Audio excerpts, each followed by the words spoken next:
Hello everybody and welcome to the Constable. Please subscribe now to get the latest news on archaeology, ancient history, civilizations and world mythology. Without further ado, let's get started. Tutankhamun's status as ancient Egypt's most famous pharaoh was cemented when his intact tomb was discovered by archaeologist Howard Carter in November 1922. Tutankhamun was born in about 1334 BC, possibly at Amun, the city of his father, Akhenaten. Though Tutankhamun's parentage is hotly disputed, Tutankhamun's mummy shows that he died when he was approximately 18 years old, but it is not known exactly how he died. His body suffered damage at various stages, immediately before or immediately after death. During the curiously hasty mummification process within the tomb, where a chemical reaction caused it to ignite in its coffin and while being extracted from the coffin. Obvious damage to Tutankhamun's chest and legs suggest an accident, perhaps a chariot or hunting accident, or death on the battlefield. Others have suggested that Tutankhamun may have been murdered. Today, Tutankhamun is ancient Egypt's most famous pharaoh, but how much do you really know about the famous boy king?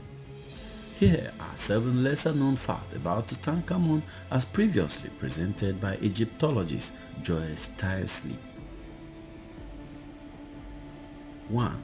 His original name was not Tutankhamun. Tutankhamun was originally named Tutankhaten. This name, which literally means living image of the Aten, reflected the fact that Tutankhamun's parents worshipped a sun god known as the Aten. After a few years on the throne, the young king changed his religion, abandoned the Aten and started to worship the god Amun, who was revered as king of the gods. This caused him to change his name to Tutankhamun, or living image of Amun. Tutankhamun was not, however, the name by which his people knew him. Like all of Egypt's kings, Tutankhamun actually had 5 royal names. These took the form of short sentences that outlined the focus of his reign. His last 2 names, known today as a pronomen and nomen, are the names that we see written in cartouches on his monuments. We know him by his nomen, Tutankhamun. His people, however, knew him by his pronomen, Nekeprere, which literally translates as the sun god. Re is a lord of manifestation. 2. Tutankhamun has the smallest royal tomb in the Valley of the Kings. The first pharaohs built highly conspicuous pyramids in Egypt's northern desert. However, by the time of the New Kingdom, about 1550 to 1069 BC, this fashion had ended. Most kings were now buried in relative secrecy in rock-cut tombs tunneled into the Valley of the Kings on the west banks of the Nile at the southern city of Thebes, modern-day Luxor. These tombs had inconspicuous doors, but were both spacious and well decorated inside. Cemeteries carried their own potent magic, and dead kings were thought to have powerful spirits that might benefit others. Burial amongst his ancestors would have helped Tutankhamun to achieve his own afterlife. It therefore seems likely that Tutankhamun would have wished to be buried in a splendid tomb in either the main valley or in an offshoot, the Western Valley, where his grandfather Amenhotep III was buried. Whatever he may have intended, we know that Tutankhamun was actually buried in crown tomb cut into the floor of the main valley. It may be that Tutankhamun simply died too young to complete his ambitious plans. His own tomb was unfurnished, and so he had to be buried in a substitute known royal tomb. However, this seems unlikely as other kings managed to build suitable tombs in just 2 or 3 years. It seemed far more likely that Tutankhamun's successor, I, a king who inherited the throne as an elderly man, made a strategic swap. 4 years after Tutankhamun's death, I himself was buried in a splendid tomb in the Western Valley, close by the tomb of Amenhotep III. The unexpectedly small size of Tutankhamun's tomb has led to recent suggestions that there may be paths as yet undiscovered. Currently, Egyptologists are investigating the possibility that there may be secret chambers hidden behind the plastered walls of his burial chamber. 3. Tutankhamun was buried in second-hand coffin. Tutankhamun's mummy lay within a nest of 3 golden coffins, which fitted snugly one inside another like a set of Russian dolls. During the funeral ritual, the combined coffins were placed in a rectangular stone sarcophagus. Unfortunately, the outer coffin proved to be slightly too big, and its toes peeked over the edge of the sarcophagus, preventing the lid from closing. Carpenters were quickly summoned and the coffin's toes were cut away. More than 3,000 years later, Howard Carter would find the fragments lying in the base of the sarcophagus. All 3 of Tutankhamun's coffins were similar in style. They were anthropoid or human form coffins shaped to look like the god of the dead, Osiris, lying on his back and holding the crook and flail in his crossed arms. But the middle coffin had a slightly different style, and its face did not look like the face on other 2 coffins, nor did it look like the face on Tutankhamun's death mask. Many Egyptologists now believe that this middle coffin, along with some of Tutankhamun's other grave goods, was originally made for the mysterious Nefertiti, an enigmatic individual whose name is recorded in inscriptions and who may have been Tutankhamun's immediate predecessor. We do not know what happened to Nefertiti, nor how Tutankhamun came to be buried in his or her coffin. 4. Tutankhamun's heart is missing. The ancient Egyptians believed that it was possible to live again after death, but thought that this could only be achieved if the body was preserved in a lifelike condition. This led them to develop the science of artificial mummification. Essentially, mummification involved desiccating the body in a natron salt, then wrapping it in many layers of bandages to preserve a lifelike shape. The body's internal organs were removed at the start of the mummification process and preserved separately. The brain, its function then unknown, was simply thrown away.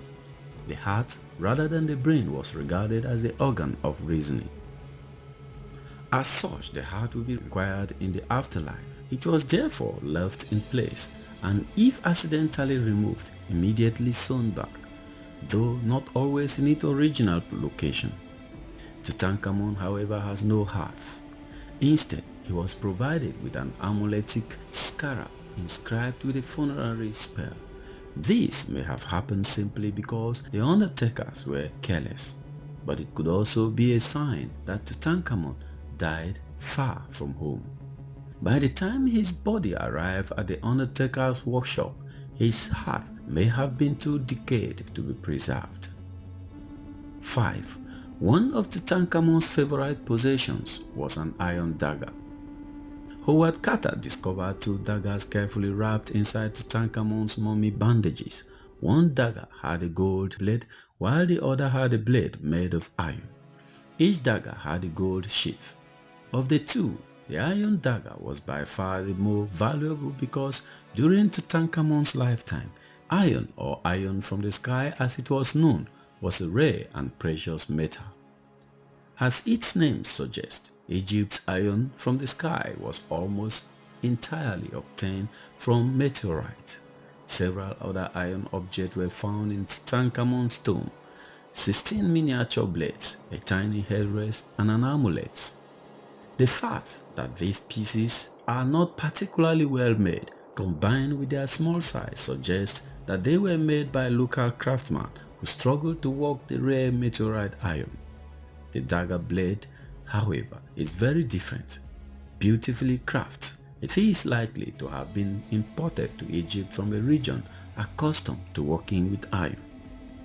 The Royal Diplomatic Archives tell us that several years before Tutankhamun's birth, King Tashrata of Mitanni sent a metal dagger to Egypt as a gift to his new son-in-law, Amenhotep III. Given the rarity of good quality iron artifacts at this time, it is possible that Amenhotep's dagger was inherited by his grandson Tutankhamun and eventually buried with him. Given its prominent location within the mummy's bandage, it may be that Tushrata's dagger was used in Tutankhamun's mummification ritual. 6. His trumpets have entertained an audience of more than 150 million. Tutankhamun's grave goods included a small collection of musical instruments, one pair of ivory clappers, 2 sistra rattles, and 2 trumpets, one made from silver with a gold mouthpiece and the other made of bronze partially overlaid by gold. This would not have made a very satisfactory orchestra, and it seems that music was not high on Tutankhamun's list of priorities for his afterlife. In fact, his trumpet should more properly be classified as military equipment, while his clappers and sistra are likely to have had a ritual purpose. On 16th April 1939, the 2 trumpets were played in a BBC Live radio broadcast from Cairo Museum, which reached an estimated 150 million listeners. In 1941, the bronze trumpet was played again, this time without a modern mouthpiece. Some, influenced by the myth of Tutankhamun's curse, have claimed that the trumpet had the power to summon war. They have suggested that it was the 1939 broadcast which caused Britain to enter the Second World War. 7. Tutankhamun was buried in the world's most expensive coffin.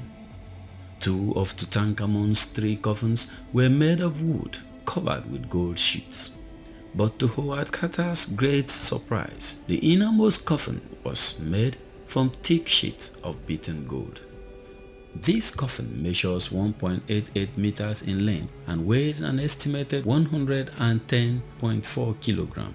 If it were to be scrapped today, it would be worth well over 1 million pounds. But as Tutankhamun's final resting place, it is of course priceless. You may be familiar with some or all of this, but don't hesitate to let us know what you think in comment section. Like and share this video with your friends and family on social media. And please remember to subscribe and enable notifications so that you will not miss any updates on this channel. Thank you for watching. See you next time. Peace.